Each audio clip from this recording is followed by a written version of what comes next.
মোৰ পাৰ্টি হ'ল সোহান আলী চৰকাৰ, কংগ্ৰেছৰ পাৰ্টি হ'ল সোহান আলী চৰকাৰ, আৰু কোনো ভুল সিদ্ধান্ত আপোনালোকে নল'ব। আজি সেইকাৰণে আপোনালোকৰ মাজত আহিছোঁ।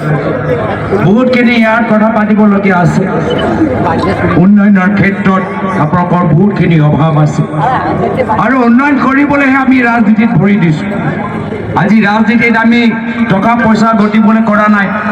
আজি ৰাজনীতিত আমি নিজৰ বাগান কিনিবলৈ ৰাজনীতিত ভৰি দিয়া নাই। আজি ৰাজনীতিত নিজৰ নামত ডাঙৰ কিবা কোম্পানী হওক, ডাঙৰ কিবা ফেক্টৰী হওক, তাৰ বাবে আমি ৰাজনীতি কৰা নাই। আমি ৰাজনীতি কৰিছোঁ কি যেনে প্ৰায়তঃ তৰুণ গগৈদেৱক অসমক একগোট কৰি ৰাখিলে আমাৰো একে সপোন অসমত একগোট কৰি ৰাখে।